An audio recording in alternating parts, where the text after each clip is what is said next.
partir de este momento, Agenda Informativa, un diálogo de intercambio con las voces de la opinión pública, el periodismo para pensar o interactuar. Conduce Claudia Bertalot.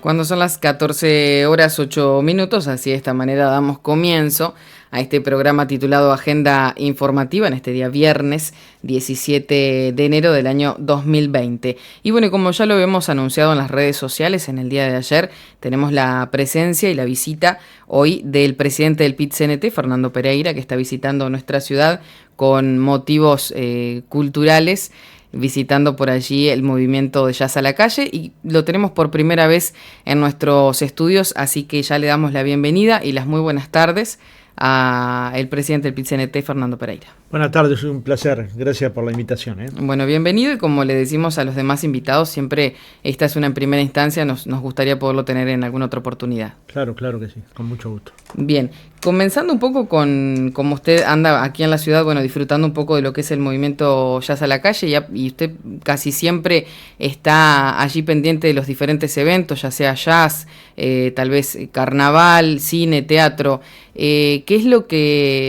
¿Cuál es la importancia que usted le da a todo eso como persona? Bueno, los cambios son culturales o no son, ¿no? Ese es un convencimiento, digamos, la creatividad viene de la mano de la libertad, y la libertad solo se construye si cada ser humano, si cada mujer, si cada hombre, si cada niño a determinada edad empieza a leer un libro, a que su madre le lea un libro, a que lo acceda al teatro, al cine, a la cultura, a la música. Y naturalmente este movimiento cultural Jazz a la Calle ha sido un movimiento desde el punto de vista cultural revolucionario. Vamos, porque era difícil pensar en mi cabeza que me gustaba el jazz, que algo de jazz pudiera ser vinculado a lo popular, digamos. Exacto. Entendía el jazz adentro de un boliche, adentro de algún pequeño lugar, pero no me había imaginado nunca que se podía hacer un festival de este volumen con cientos y cientos de personas en la Manzana 20, y que además traigan de los mejores músicos de América Latina, muchas veces fuera de América Latina. Realmente es un paladar fino el que se puede gozar aquí en Mercedes, y revoluciones de este tipo siempre tienen atrás personas, hombres y mujeres comprometidos con que esto suceda. Y bueno, la comisión que se formó a los efectos de que este festival funcionara, que este encuentro de músicos funcionara, ha sido un maravilloso aporte para Mercedes, y de hecho terminó con algo fantástico, que la UTEC armara una tecnología en jazz, y eso en sí mismo es un aporte a la ciudad, un aporte a la cultura, pero también un aporte al trabajo que esos uruguayos van a poder tener. Así que yo vengo desde el primer año, no he faltado a ninguno, y realmente creo que el encuentro así cada año es un poco mejor. Y eso habla de la fortaleza institucional de este grupo de personas, pero también habla del compromiso de los mercedarios con que este proceso suceda, con que estas cosas sucedan. Para que estas cosas sucedan hay esfuerzos que uno ni siquiera ve, ¿no? Yo vengo y lo disfruto, pero hay personas que trabajan durante todo el año y lo hacen de manera absolutamente notable. Exacto, hay músicos inclusive que nos han manifestado que el llegar al Jazz a la Calle ha sido como un currículum. Totalmente, es una cosa fantástica. Yo conozco varios de los músicos que vienen por otras actividades, y realmente que lo disfrutan mucho. Y conozco también amantes del jazz que vienen 1 o 2 días a Mercedes simplemente para estar en vínculo con algo que no es tan normal, digamos. No. A veces seguramente los mercedarios deben de pensar que estos festivales están a lo largo y ancho de todos los lugares del planeta, y es muy raro en el mundo ver un festival de jazz de este volumen, con los músicos que llegan y con la apertura que tiene, porque acá con la sillita va cualquiera. Exacto. Y lo hace en forma gratuita, y ahí mismo hay una plaza de comida y se arma un entrevero entre los músicos, los que tocaron el toque callejero, los que vienen de otras partes del país o de la Argentina. Realmente es una cosa fantástica. Yo a todos los amigos que he podido, de hecho hay varios amigos ahora acá míos, le he dicho vayan, no se lo pierdan, porque digamos es una cosa fantástica de analizar, fantástica de apreciar, fantástica de ver, y además siempre hay que agradecer a los que lo hacen posible, ¿no? Siempre hay atrás una alma que lo hace posible. Ahí está la casa de Betty, ahí casi siempre los toques callejeros. Es un placer esa gente que abre su casa, coloca la electricidad, maneja la amplificación, y lo hacen la verdad que todo en forma honoraria, así que de forma, y los propios integrantes de la ciudad que dan alojamiento a los músicos. amigos míos de Montevideo, compañeros míos del PIT-CNT que traían músicos desde Montevideo a Mercedes o de Montevideo a la Terminal Tres Cruces. Es decir, hay todo un engranaje que hay que mover para que yo después pueda ir y disfrutarlo junto con varios miles de personas seguramente a lo largo de toda la semana, ¿no? Realmente un homenaje a esas almas tan caritativas. Exactamente. Damos vuelta un poquito a la página y ahora vamos directamente a lo laboral. Usted pertenece al sindicato de la Federación Uruguaya de Magisterio, ¿verdad? ¿Verdad? ¿Cómo comienza su militancia? Bueno, comencé en septiembre del 85, cuando entré a primaria. Ya había militado en el sindicato del Dulce, había sido trabajador del Saint Café. Trabajo de los 14 años, trabajaba en una fábrica de cueritos de Primus, un calentador que ahora ya casi no existe lo más. Conocí. Yo, como trabajé ahí de chico, tengo un par absolutamente muy bien conservados, funcionando perfectamente. Casi no se ven. Casi no se ven, ¿no? Esos están muy bien, están en muy buen estado. Y después trabajé en Saint Café y después empecé a trabajar en primaria en la Inspección de Montevideo, un lugar maravilloso para trabajar. Me afilié a la Federación de Magisterio y a mi sindicato AFUPRIN. Y en el año 90 me eligieron presidente de AFUPRIN, en una elección donde hubo 3 listas. Y en el año 2004, en el año 95, fui elegido miembro del secretariado del PIT-CNT. Y bueno, permanezco ahí todavía. ¿Y cómo ha sido el proceso para llegar a la presidencia del PIT-CNT? Bueno, como todo proceso largo, y por suerte largo, porque digamos, la construcción del conocimiento sindical requiere prácticamente de una carrera universitaria. Uno pasa por la formación sindical nacional, pasa por la formación sindical internacional, pasa varias veces por la Universidad Uruguaya, pero también por las universidades de otros países del mundo que se dedican a la formación sindical. Y hay una segunda escuela que son los dirigentes sindicales ya formados, que dedican horas de su vida para explicarle a la nueva generación de dirigentes cuál es el camino, qué hay que saber, cómo tener una buena oratoria, cómo poderle explicar a los compañeros las cosas que a veces son difíciles de explicar. Y naturalmente que en algún momento alguien pensó que podía ser el coordinador del PIT-CNT y fui coordinador junto con Luis Puig y Juan Castillo, después con Juan Castillo y Ivonne Pasada. Y luego de esas coordinaciones, en el momento que se decidió una nueva presidencia, se votó en el 2015 la mía y fue por un consenso muy general, y ya ahora en el Congreso de 2018 la votación fue unánime, y es uno de los lugares del mundo más lindos para militar, más preciosos para militar, más que a mí me enorgullecen más, ¿no? Bien. O sea que es una trayectoria larga en el tiempo y que requiere de varias horas de estudio diarias, ¿no? Y va generando aprendizaje. Y diaria, ¿no? Uno no puede quedarse con lo que aprendió hace 25 años porque muchas de esas cosas ya ni siquiera están vigentes, ¿no? Bien. ¿Y cuáles son los principales avances que ha tenido en estos últimos años? Yo creo que avances alcanzados. Bueno, la gente creo que esto lo puede ver, ¿no? Si uno mira la negociación colectiva extendida, puede llegar a ver que hubo 4 convenios en el sector doméstico, y eso significó casi triplicar la afiliación a la seguridad social de las trabajadoras domésticas. Se votó una ley de 8 horas para el trabajador rural, y eso supone un avance fundamental 100 años después que los trabajadores urbanos. Se votó una ley de responsabilidad penal empresarial, que es para cuidar la salud y la seguridad de los trabajadores en el lugar de trabajo, y eso implicó bajar la accidentabilidad en un porcentaje muy importante. Se votó una ley de empleo para personas con discapacidad, de forma tal que en determinado tamaño de empresa las personas con discapacidad puedan entrar al trabajo. Se logró votar una licencia para trabajadores privados que hasta este momento no la tenían, vinculadas a duelo, vinculadas a días de estudio. Entonces son una cantidad de logros que, si uno los llega a juntar todos en una misma bolsa, solo puede sentir orgullo. Y al mismo tiempo logramos un incremento salarial en 15 años de casi 60%. Pero si uno lo discrimina con aquella frase del movimiento sindical que decía hay que aumentar los salarios, pero hay que privilegiar a aquellos sectores que están en mayores dificultades, en general se aumentó 60%. Pero si mirás, las trabajadoras domésticas triplicaron el salario. Si mirás las trabajadoras de la limpieza, o las trabajadoras de la seguridad, o los trabajadores de la seguridad, triplicaron el salario. Los peones rurales cuatriplicaron el salario. Si mirás, las maestras duplicaron el salario, igual que los profesores o las profesoras. Y si mirás, las auxiliares de servicio multiplicaron por 2,5 veces el salario. Entonces todo este combo, salarios, derechos, condiciones laborales, una organización sindical con 400.000 afiliados, son motivos más que suficientes para estar orgullosos. Y en la parte social hemos reconstruido un hotel que estaba abandonado en Punta Gorda, precioso, cerca acá de Mercedes, que dicho sea paso, el que quiera ir está invitado. Es una zona privilegiada donde se juntan el río de la Plata y el río Uruguay. Hay una discusión ahí si es el kilómetro cero del río de la Plata o el kilómetro cero del río Uruguay, y todos me dicen una cosa distinta, pero lo cierto que ahí se juntan los dos ríos y se ve claramente una de las imágenes más preciosas que se pueden ver en un hotel. Ese hotel está reconstruido a nuevo, se inauguró hace un año, y insisto, es un hotel en Punta Gorda que es fabuloso. Y también estamos de alguna manera administrando el camping de La Paloma, que era antes el camping Los Delfines, ya hace 5 años. Habíamos encontrado ese camping en pésimas condiciones.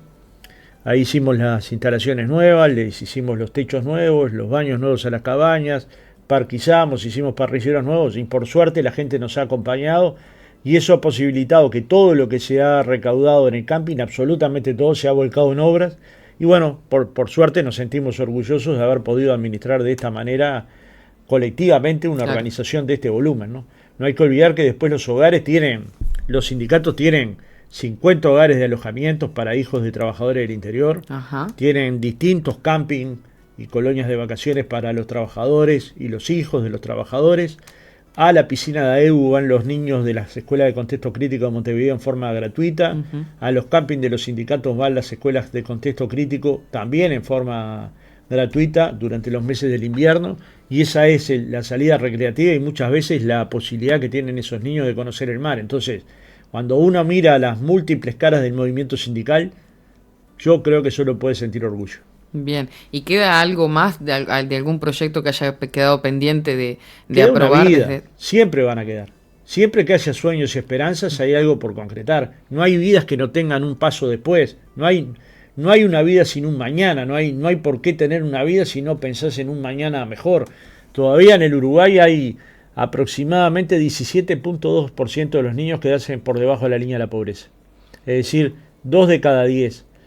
Cerca de 2 de cada 10. Y este es un dato que nos tendría que dar escalofrío, porque después cuando pensamos en la sociedad integrada, esos niños fueron niños que no tuvieron la atención suficiente, que no vivieron en una vivienda adecuada, que no tenían a veces piso, que tenían piso de barro, que el baño muchas veces lo tienen alejado de la vivienda, que si hay lluvias profundas se les inunda la casa.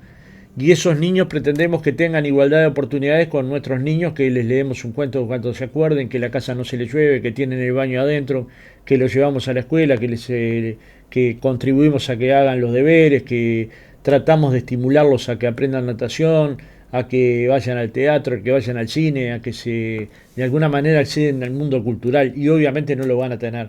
Entonces, construir un trabajo en dirección a esa situación de pobreza es una de las tareas principales. Bien.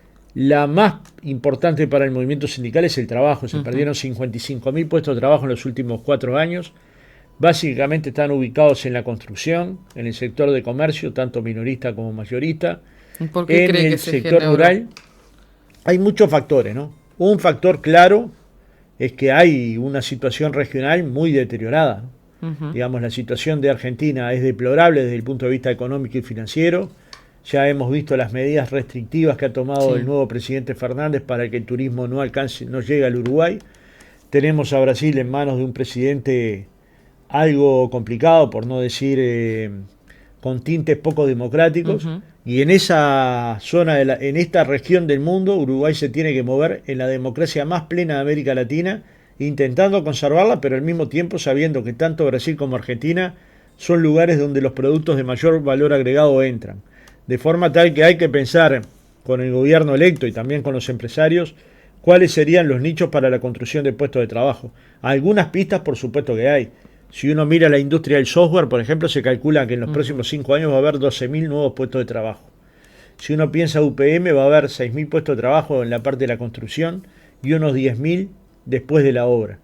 Y hay unas 300 obras de participación pública y privada que tienen que ver con CAIF y centros de educación inicial, que seguramente también van a construir varios miles de puestos de trabajo. Pero es necesario ver qué otras materias primas de las que produce Uruguay se le puede agregar valor, y para esto el tripartismo es una buena fórmula, y si al tripartismo se le agrega el conocimiento académico que se produce en la universidad, sin duda estaremos dando un salto en la dirección lógica, que es que todos los uruguayos tengan empleo y puedan vivir de él, ¿no? Bien, hace unas semanas usted se reunió con el presidente electo.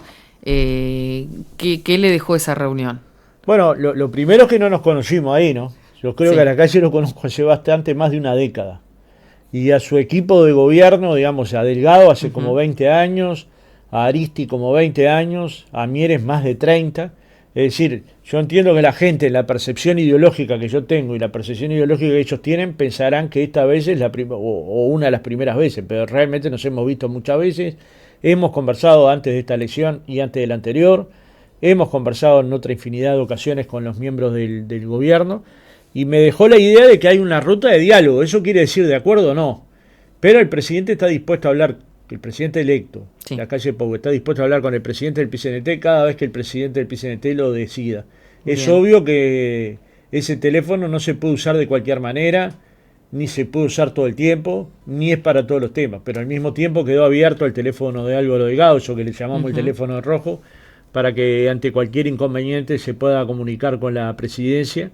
Y también tanto el de Pablo Mieres como el de Aristi. Y de hecho allí mismo se acordó con Azucena Arbeleche una reunión con los sindicatos públicos, con JOFE y con la Mesa Sindical Coordinadora de Entes, precisamente para ver cuáles son los detalles para los funcionarios públicos en los próximos años, porque como ustedes saben, en la campaña electoral, tanto la calle Pou como Talvi hicieron anuncios de rebajas contundentes de trabajadores y eso puede afectar los servicios públicos. Y cuando los servicios públicos se afectan, lo más grave es que se afectan la posibilidad de los sectores más vulnerados a acceder a derechos. No olvidemos que sin darnos cuenta vivimos en el país con la banda ancha más rápida de América Latina, que vivimos en el país con más electrificación rural, que vivimos en el país que tiene mayor cantidad de agua potable. Entonces, digamos, estas cuestiones son cuestiones a preservar para la totalidad de la sociedad. Y eso requiere de tener una plantilla de funcionarios lógica para poder cumplir un servicio de calidad. Y donde puedan entrar los hogares crema, es decir, los hogares de ingreso importantes, pero también aquellos hogares que no tienen capacidad de compra, pero que pueden tener internet en las plazas, en las escuelas, en los liceos, y que tienen el cableado hecho para colocar internet, de forma tal que la brecha digital en Uruguay es más pequeña que en cualquier otra parte de América Latina, ¿no? Bien, y la persona de Pablo Mieres, por ejemplo, como ministro de Trabajo, ¿considera que es la persona indicada o...?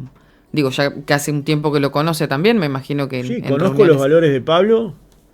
Obviamente esta es una opinión personal, el PCNT no lo ha discutido, pero soy de los que cree que Pablo es una persona con valores humanistas muy importantes y que las personas dialoguistas y humanistas, independientemente de las diferencias que puedan tener con el PCNT, es mejor que aquellos sectores que no son dialoguistas.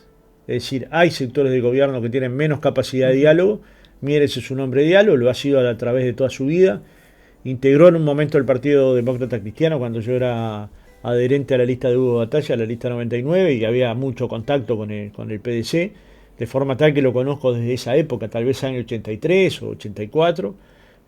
Conozco bien a Mieres y a su forma de pensar, y de repente elegimos rutas diferentes para transitar, pero hay determinados valores que siempre se mantienen en las personas. Si esos valores están, el diálogo va a ser positivo. De última, no va a haber acuerdo en todos los temas, pero tampoco hubo acuerdo en todos los temas, ni con Murro, ni con Brenta, ni con Bonomi. Es decir, es imposible pensar que un movimiento sindical pueda acordar en todas las temáticas con un ministro de Trabajo. Como también es imposible pensar que el sector empresarial va a compartir todas las posiciones con el ministro de Trabajo actual, por más que entienda hoy que tiene mayores concordancias que tenía que con el gobierno del Frente Amplio. Después van a surgir las dificultades. El tema es si se pueden procesar como en general se procesan las cosas en el Uruguay, cruzando la vereda y hablando con el que piensa diferente, porque esa es la vía democrática. Conversar todo el tiempo con el que piensa igual, yo te diría que es un bollo. El problema es que siempre hay que conversar y tratar de llegar a puntos comunes con aquel que piensa diferente. Y este es un entrenamiento que tenemos que tener, ¿no? Bien, y también en cuanto a opinión personal, por ejemplo, la conformación de los ministerios. Usted la ve que está... Bueno, a todos no los conozco. Realmente hay muchos recién llegados a la política. Eso es un problema. Pero es un problema que se dio porque la coalición tiene un partido nuevo, ¿no? Entonces no conozco al ministro de Salud y realmente no conozco a la ministra de Vivienda. Eso no me genera ningún prejuicio. Ya le hemos manifestado a la calle Pou que cuando entiendan pertinente tener un diálogo con el PCNT, tanto Vivienda como Salud, el PCNT está abierto a ese diálogo. que no vamos a elegir ministros para conversar, que los ministros electos son ministros electos y los designados y nosotros los respetamos. Y después hay otros que los conocemos hace mucho tiempo. A Alfie los conocemos desde la época que fue ministro de Economía del gobierno de Valle, tuvimos un vínculo adecuado, fue el sucesor de Alejandra Chugarri, con quien nos consideramos por mucho tiempo amigos, ¿no? Porque tuvimos que atravesar en distintos lugares del mostrador, pero una de las crisis más violentas y virulentas que tuvo el Uruguay en el año 2002, y de alguna manera ahí hubo gente del gobierno, entre otros Alejandro Chugarri, pero Teresita González de Tantesio y tantos otros que no quiero ser infame a no nombrarlos, que fueron capaces de dialogar, y entre ellos Jorge Larrañaga. No hay que olvidar que en ese tiempo se acordó con Jorge Larrañaga y con el Partido Colorado la votación de la cuota mutual para los maestros, que era una cuestión importante. Y después hay gente que yo estimo, a Jorge lo estimo, ¿no? Yo no puedo ocultar que lo estimo, digamos. Puedo no concordar con alguna de las posiciones que está tomando en materia de seguridad, pero no hay duda que es una persona que estimo, que lo considero muy valioso para el sistema político uruguayo. Sigue con nosotros aquí en los estudios de la radio el presidente del PIT-CNT, Fernando Pereira. Seguimos hablando porque anterior a la pausa estábamos hablando de el gobierno electo y quería consultar, habíamos hablado de la conformación de los ministerios y por ahí en semanas anteriores o antes de que terminara el año estaba esa sensación de que podían haber conflictos entre un gobierno de coalición que se formó por ahí de apuro, que lo vimos nosotros, pero bueno, seguramente lo tenían un poco conversado antes, y esa sensación de que se podían llegar a armar conflictos. Desde su parte o desde la parte del PIT-CNT, ¿cree que después de haber tenido una reunión con el presidente electo, con el equipo, cree que puedan haber conflictos? ¿O como que ahora se subsanó todo eso? Todos estos años hubo conflictos y va a haber en los próximos, ¿no? Y el primer año de un gobierno hay que saber que se discute la ley de presupuesto nacional, que se denomina ley madre, o sea, imaginemos el valor que se le da, que se le llama ley madre. Va a haber una ley de urgente consideración, que todavía no conocemos el contenido, nadie lo conoce, pero que, bueno, en la medida que se conozca puede ser conflictivo o no, porque puede ser que haya 400 artículos que ninguno afecte a los trabajadores uruguayos, o puede haber artículos que afecten o a los trabajadores o a las empresas donde trabajamos. Y hay un tercer aspecto, que empieza una ronda de consejo de salario. De hecho, en los primeros meses de este año ya va a empezar a negociar el Zunca. Sí. Y a partir de ahí creo que son 76 grupos salariales que negocian durante el primer año.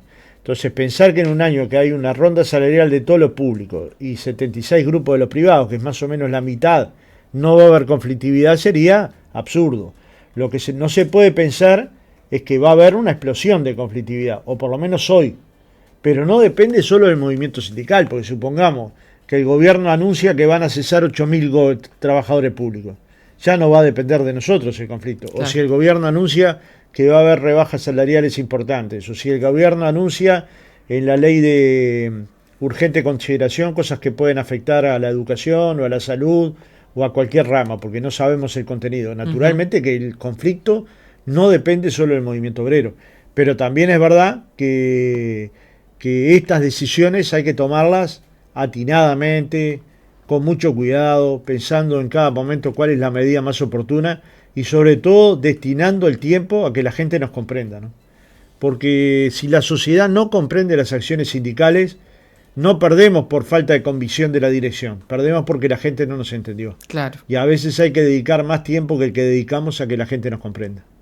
Bien, la diputada colorada María Eugenia Rosselló, sí, ella propuso o volvió a proponer, porque creo que ya estaba en la mesa, el tema de la reducción de horas de 8 a 6. Eso es para abatir determinados prejuicios. Ella fue dirigente sindical del Fondo de Becas y es del Partido Colorado. Cuando dice todos los dirigentes sindicales son frente amplistas, deberían escuchar que Gustavo Macedo es blanco, que esta compañera es colorada, que hay una cantidad de colorados y blancos adentro de los aviones, adentro de la Federación de Magisterio, adentro el presidente de acá es el presidente de acá, el presidente de varios lugares. Entonces, a veces se va generando una cosa como que es verdad y finalmente lo que hay que decir, no digan locuras. La diputada electa propone una cosa muy interesante, que desde mi punto de vista tiene toda la razón del mundo. ¿Qué le sucede a un trabajador luego de la sexta hora que pierde capacidad de concentración en el trabajo.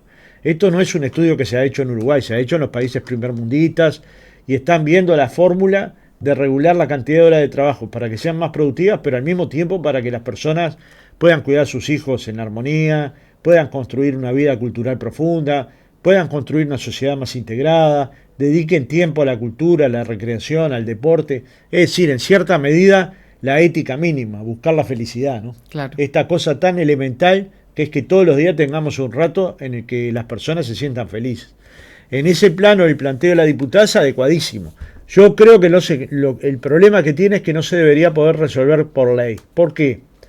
Porque el avance científico-tecnológico no ha llegado a todos los lugares de la misma manera.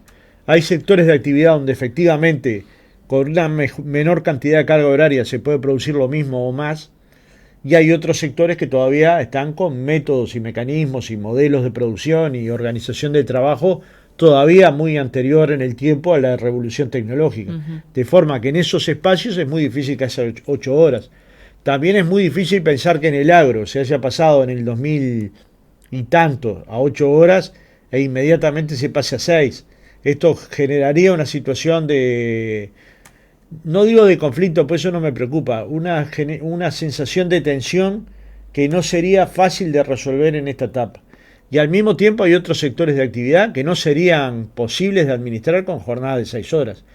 Y hay un segundo factor que hay que cuidar, que ir a la jornada de 6 horas no signifique que después las personas tengan 2 trabajos con 6 horas, porque entonces en vez de una jornada de 6 horas y todo eso maravilloso que nombré, que es cuidar a los hijos, leer un libro, sí, hacer deporte, de recrearse, pasan a ser horas sin hijos, horas sin deporte, horas sin cultura. Entonces estos temas siempre hay que analizarlos desde varios lugares, pero la premisa que tiene la diputada es correcta, es apoyable, está muy bien fundamentada, y obviamente que el PIT-CNT está dispuesto a ayudarla si ella así lo requiere en su momento, ¿no? Bien, perfecto.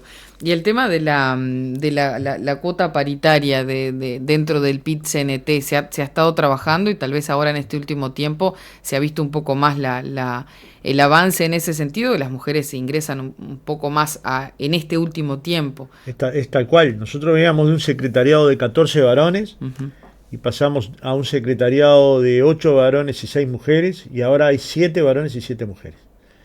Y hay invitadas al secretariado 2 mujeres más, es decir, que en este momento hay mayor participación de mujeres que de varones dentro del Ejecutivo, y este es un dato de la realidad que hay que mantenerlo, que hay que fortalecerlo, y que además hay que dar espacio para que las mujeres tengan participación potente dentro del PIT-CNT, que de hecho la están teniendo. No es que están teniendo cualquier secretaría, están teniendo la vicepresidencia, están teniendo la secretaría de organización, que es la secretaría más valiosa históricamente del PIT-CNT, están ejerciendo la Secretaría de Salud Laboral y Medio Ambiente, están ejerciendo Género y Equidad, Jóvenes, que es la secretaría que potencia el PIT-CNT, que le da cuerpo de futuro, que le da perspectiva. Está la Secretaría de Derechos Humanos, fíjese todas las que le estoy nombrando. Todas estas secretarías hasta ahora habían estado en manos de varones y han demostrado las compañeras que las pueden hacer de buena manera. Son compañeras muy valiosas. Yo siento mucho orgullo de haber propiciado una política de este tipo. Nos trajo dolores, eso supuso que Óscar Andrade no estuviera en este secretariado. Ahora fue electo senador, pero en ese momento hubiera sido electo miembro del secretariado. Que Bermúdez no estuviera por este periodo en el secretariado ejecutivo, que Fabio Riverón no estuviera, y son presidentes de sus gremios, ¿no? Estas cosas se pagan cierto dolor. Y bueno, yo también estuve dispuesto a dejar mi lugar si eso favorecía la participación, y de hecho, bueno, en este periodo se entendió que no, pero de todas maneras creo que hemos dado un salto en calidad formidable, que espero que se mantenga en el tiempo, porque realmente si uno hace una lista de mujeres y de hombres para gobernar la ciudad, para gobernar los departamentos, para gobernar el país, créame que se puede hacer un gobierno paritario en cualquier organización. En el PIT-CNT, en el gobierno nacional, en la Intendencia de Montevideo, en la Intendencia de Soriano, en la Intendencia de Salto, donde sea se puede hacer un gobierno paritario o cerca de lo paritario. Y ese debería ser el objetivo, que las personas, por su condición de mujer, no tengan un techo de cristal. Que en las empresas privadas se ven hasta determinada categoría, usted avanza igual que un varón. Pero cuando llega el momento de decidir los gerentes, y la decisión esa es del dueño de la empresa o del directorio de la empresa, terminan eligiendo varones, aunque tengan menos competencias formales y menos educación formal. Esto yo diría que va contra sus beneficios, ¿no? Porque las mujeres tienen mayores niveles de educación formal, también mayor cantidad de posgrados, mayor formación en el exterior. Es decir, tenemos un elenco de mujeres muy preparadas en el Uruguay, con un techo de cristal y con la posibilidad y con las dificultades que supone que los varones todavía no reparten las tareas en el hogar, es decir, las tareas no remunerativas, las que no tienen remuneración, el cuidado de los hijos, la limpieza del hogar, el mantenimiento, etcétera. Y esto supone que la mujer gaste mucho tiempo de su vida en tareas que no son remuneradas y que al mismo tiempo les impide ejercer lugares como los que estoy mencionando. O sea, que el cambio cultural va a tener que venir y el feminismo vaya si está empujando ese cambio cultural. Seguramente habrá frases que no nos gustan, frases que nos disgusten, frases que nos molesten. Pero estamos ante una revolución feminista que nos ha hecho cambiar determinadas modalidades, que ya no se puede decir cualquier pavada, que el acoso callejero en los lugares de trabajo está mal visto, cuanto antes era parte de la normalidad, y estos cambios son culturales, lo mismo que al principio, los cambios son culturales o no son, ¿no? Exacto. O sea que de alguna manera ese ingreso que ha tenido en gerencias y en direcciones y secretarías de la mujer ha hecho por ahí de alguna manera que se adelante o se avance un poco más en todas estas cosas que nombró de... Sin duda, porque digamos, porque es darle no es que van mirada. Al secretariado a escuchar la posición de los varones. Hay dos miradas diferentes porque obviamente que la con mujer... su cabeza, con su practicidad, con lo que significa una mujer en la actuación. Los japoneses eso lo explican bien, en las cosas de mayor precisión, las mujeres son 15 veces mejor que los varones. De hecho, en la nanotecnología, la mayor parte de las contratadas son mujeres porque son muy valiosas en la practicidad, no solo manual, ¿no? Sí. En lo práctico, en resolver cosas en segundos. Y nosotros le damos vuelta, y le damos vuelta, y le damos vuelta, y las mujeres lo resuelven muchas veces enormemente más rápido. O sea que yo soy de los que creo que el secretariado se vio fortalecido, no por la salida de estos compañeros que son muy valiosos y que pueden volver al secretariado por otras modalidades, ¿verdad? Sino porque el ingreso de mujeres le dio al secretariado otra lógica, otro funcionamiento, otra cantidad de horas, otra normalización de los horarios, pero sobre todo otra sensibilidad. Porque hay un aporte de la mujer a la sensibilidad con la minoridad, a la sensibilidad con el tema del acoso callejero, a la sensibilidad con la violencia doméstica, a la sensibilidad con el techo de cristal, a la diferencia salarial, que coloca al movimiento sindical en la obligación de discutir estos temas dentro de los consejos salarios. Si usted lee en la página del Ministerio de Trabajo los convenios colectivos vigentes, casi todos tienen cláusulas de género.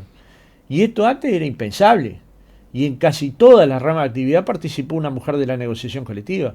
Y esto antes era impensable. Entonces, pucha, si habremos avanzado, ¿no?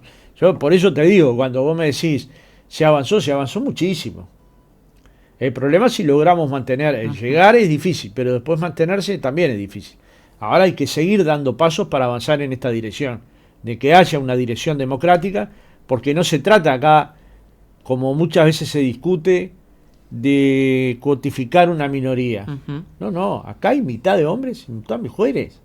No se trata de una minoría, se trata de una parte igual, que ha sido postergada en el tiempo, producto de un sistema que sin duda es patriarcal, ¿no? Digamos, yo no puedo definirme feminista porque soy un hombre que trato de cambiar mi concepción de la masculinidad, y me da trabajo, porque fui formado en un hogar machista, de convicciones machistas, pero estoy trabajando para ser diferente. Pero las feministas que se han embanderado en esta nueva ola feminista han logrado cambiar la cabeza de muchos varones que ya no se ven a sí mismos con esa masculinidad horrible. Horrible. Y bueno, eso de a poco lo vamos a tener que ir cambiando. Que todo lo tengamos que resolver a golpes de puño parece una cosa de barbarie, no de civilización, no de pensar, no de reflexionar, no de meditar. Un accidente de tránsito son dos chapas que chocan, no dos puños que se tienen que golpear, ¿me explico? Sí. Ni un partido de fútbol tiene por qué terminar con agresiones que después al otro día nos arrepentimos, nos lamentamos y casi que nos avergonzamos. Ninguno de básquetbol, ni deberían haber 40.000 denuncias de violencia doméstica como hay en los hogares uruguayos. Es decir, aquello que mi abuela Gloria decía, no hay nada más seguro para alguien que su hogar.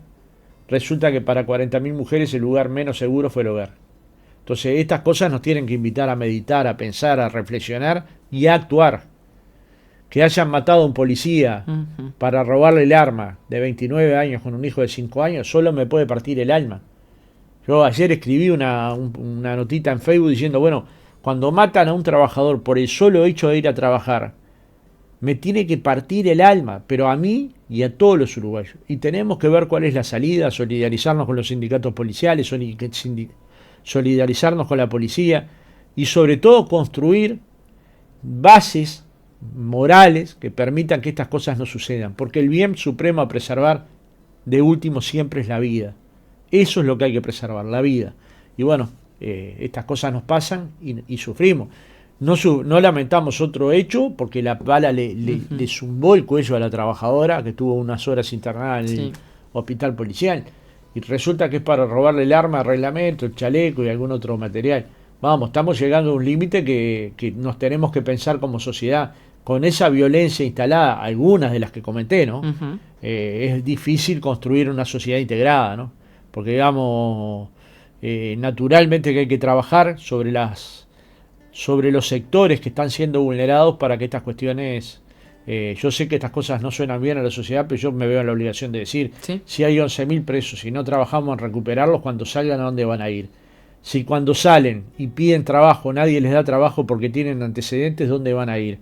Si los presos de Guantánamo que llegaron a Uruguay, que nosotros los tuvimos en una primera etapa, se calificaron, aprendieron el idioma, tienen más de 3 idiomas, van a pedir trabajo, pasan todas las pruebas, pero cuando llegan a la última instancia no le dan trabajo porque estuvieron en Guantánamo, es bravo así. Tenemos que todos aportar a que efectivamente el trabajo sea la solución, que el trabajo sea la alternativa, que el modelo de estudiar, trabajar, pensar, cultivarse, sea el modelo de sociedad que finalmente vaya construyendo desarrollo productivo y justicia social, ¿no?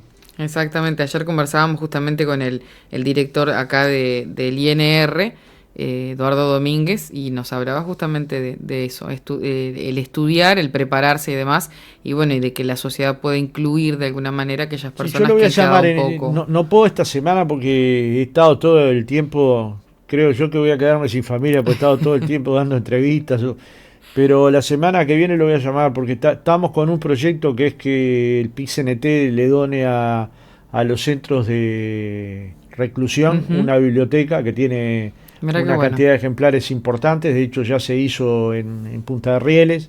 Tenemos una biblioteca preparada para la cárcel de Florida, que es una cárcel pequeña con muchas posibilidades de recuperación para las personas, pero también está acá la cárcel cercana acá a la ciudad de Mercedes, que es una cárcel de un tamaño adecuado para la formación, 24. La educación, en cierta medida para que efectivamente cuando una persona pierde su derecho a la libertad, cuando lo recupere venga con otros derechos, el derecho del conocimiento, el derecho a la cultura, el derecho de poder leer, el derecho de cuando salga poder acceder al trabajo.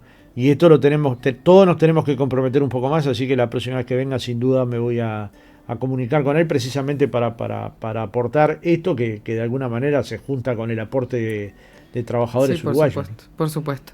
Cambiando de tema, sin quererle sacar la importancia de lo que estábamos hablando, hay unas 50.000 firmas que ya se juntaron contra el trazado del nuevo tren.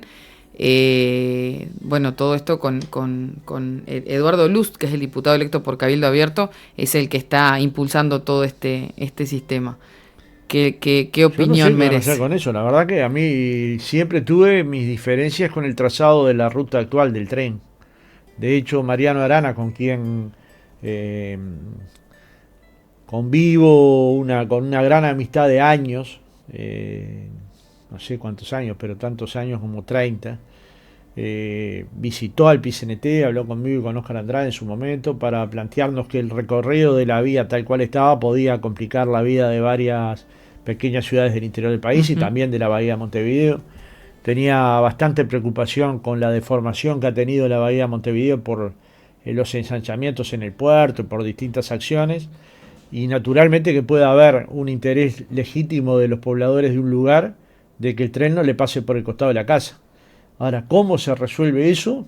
Yo no me imagino. Yo creo que es un problema que tiene el presidente electo que no me imagino cómo lo va a resolver. Sé que hay mecanismos de consulta directa y si llegó a las firmas hay que consultar. Pero veremos, porque digamos, cada cambio de ruta no es que es una decisión administrativa, un Claro. cambio de por dónde va a pasar la Ujú. vía, se trata de millones de Sí, dólares, sí, ¿no? sí, sí. Entonces, finalmente yo no sé efectivamente cómo se va a resolver, pero siento que la gente cuando reclama tiene todo el legítimo derecho de demandar. O sea, no valen solamente mis protestas, valen todas las protestas de todos los que quieren protestar. Si no, yo construyo un mundo en el que yo protesto y los demás tienen que callarse. No, yo quiero construir un mundo donde todos tengamos derecho a protestar. Protestar pacíficamente, Ujú. hacerlo en forma ordenada. Ya vemos lo que pasa en el mundo cuando el desorden campea, cuando el caos campea. No es que se logran beneficios mayores. En general lo que se logra es tener sociedades más desintegradas que lo que estaban antes, ¿no? Entonces la lucha tiene que existir, la gente se tiene que rebelar, pero tiene que ser de forma en clave democrática, dentro de los límites que tiene una cancha democrática. Y por fuera de los límites democráticos nada, y por dentro de lo democrático todo, ¿no? Bien, y eso me da pie para preguntarle por el movimiento de un solo Uruguay y sus proclamas, que cuál es la opinión que Bueno, usted lo tiene. mismo, Sí. tienen tanto derecho como yo a expresar. Yo no comparto varios de los puntos que ellos plantean, pero ellos no deben compartir los míos. ¿Eso evita que yo hable con ellos? Nunca jamás. Ellos asistieron al PCNT, yo conversé con ellos en más de una oportunidad cuando había algunas diferencias. Converso cada vez que es necesario. Son personas súper educadas. Tenemos posiciones diferentes, pues yo soy de los que creo que si el dólar lo apresuran, le complican la vida al mercado interno uruguayo, y eso es una presión adicional al Uruguay, y que puede servir para el sector agroexportador, pero que tiene dificultades para el mercado interno, y esto hay que hacerlo con sumo cuidado. Soy de los que creo que el déficit fiscal hay que bajarlo, pero no bajarlo con el sector más débil de la sociedad, sino con el que tiene más. Ujú. Y esto yo sé que es difícil de trabajar, pero es un esfuerzo que vale la pena hacer. Es muy fácil aumentar los impuestos al consumo o al salario, es más difícil cobrar a la renta y al patrimonio, pero efectivamente un día va a pasar que alguien que gane 20.000 pesos se sienta culpable de lo que le pasa al que tiene 2.000 hectáreas. Y si esto pasa, es que cambiamos los vectores de la sociedad. ¿Me explico? Sí. Yo quiero que al sector productivo le vaya bien. Quiero que al empresario agropecuario le vaya bien. Quiero que al empresario industrial le vaya bien, porque una cosa que aprendí hace mucho tiempo, que solo hay sindicatos fuertes en empresas fuertes. Y que solo hay sindicatos si hay empresas. Con lo cual yo no peleo para que no haya empresas, peleo para que haya empresas fuertes. Claro. Porque ahí quiero tener un sindicato que reclame derechos. De hecho, si uno va y mira dónde tenés mayor cantidad de derechos, es en aquel lugar donde las empresas son fuertes. Ahora, el problema es que a veces colocan los desafíos de las empresas por encima de la lógica o de la realidad. Y otras veces no. Hay sectores de actividad que efectivamente tienen dificultad. El arroz es un sector que efectivamente tiene dificultad. El sector lácteo es un sector que efectivamente tiene dificultad.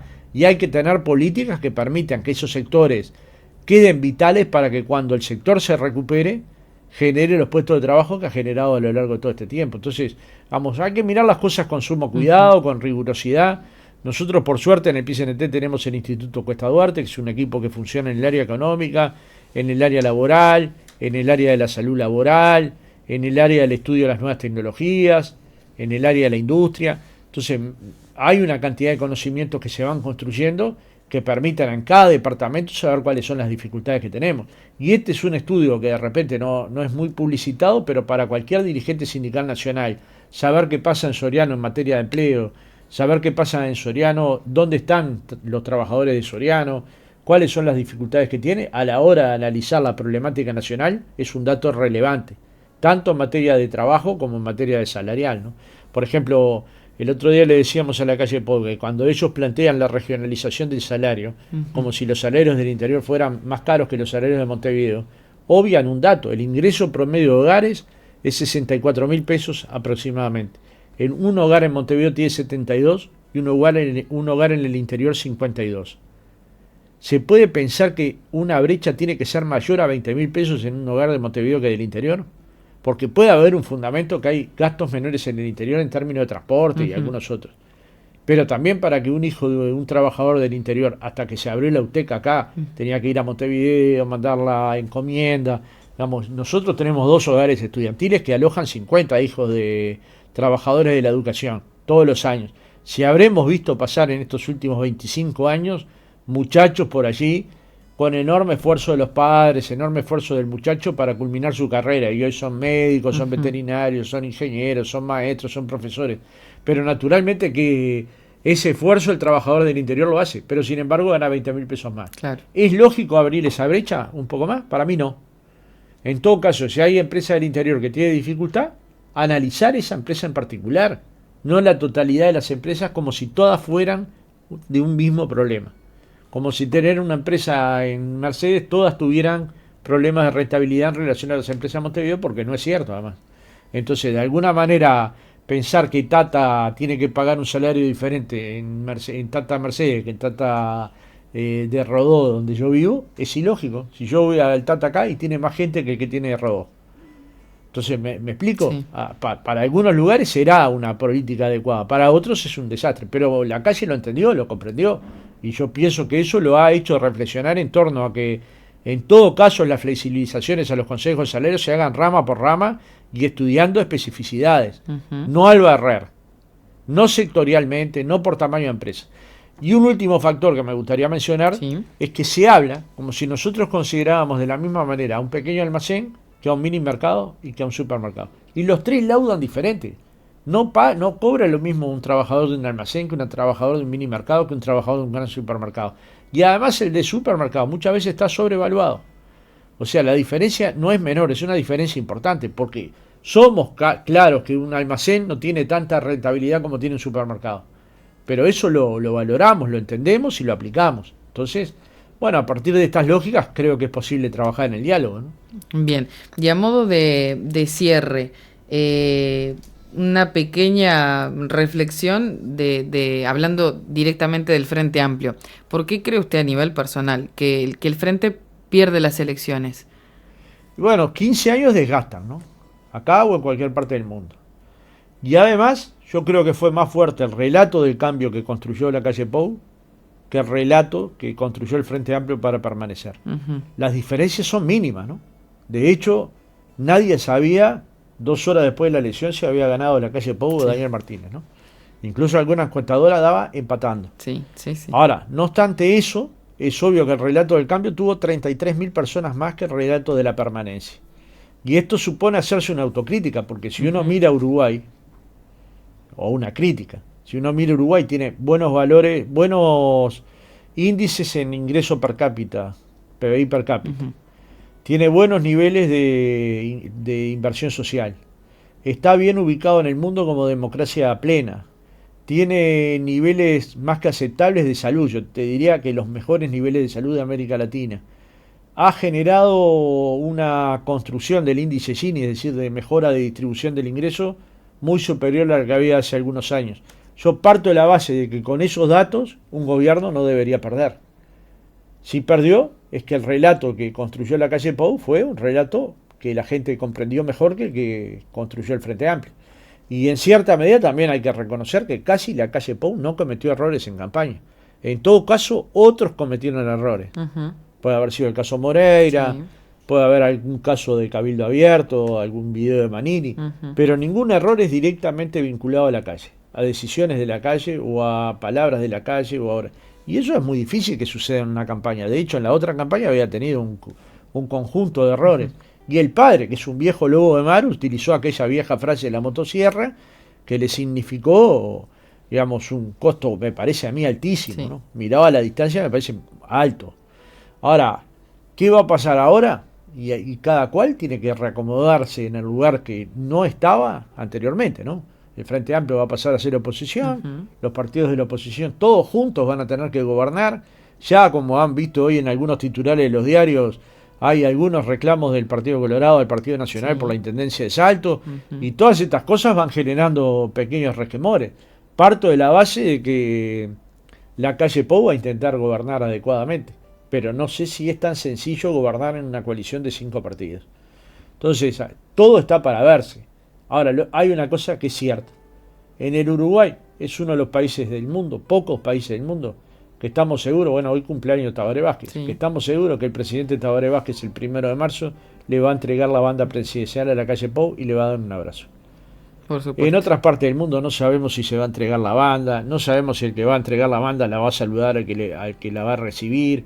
no sabemos los insultos que se van a efectuar, no sabemos si va a haber elecciones, no sabemos si hay elecciones y el resultado es el que se dice en las urnas o no. Y en Uruguay, con 30.000 votos de distancia, con menos de 1%, no hubo ni un solo problema. Cada cual se fue para su casa, cada cual asumió que lo que dijera la Corte Electoral iba a estar bien. Entonces vamos a ver, estas cosas cuidémoslas, porque nosotros vivimos en una casa común. Dentro de la casa común vale todo, lo que no vale es romper la casa común. Eso no vale. Bien, bueno, muchísimas gracias por haber aceptado la entrevista en momentos de placer que ha llegado acá a la ciudad a disfrutar de un espectáculo como es el Jazz a la Calle. De nuevo, gracias, bienvenido a los estudios y las puertas quedan abiertas. Precioso estudio, dicho sea de paso, del primer nivel. Bueno, yo creo que conozco gracias. 3 de este nivel, conozco 3. Muchas gracias. Y además, una muy linda entrevista y dentro de un rato voy a estar en el toque callejero como todos los días.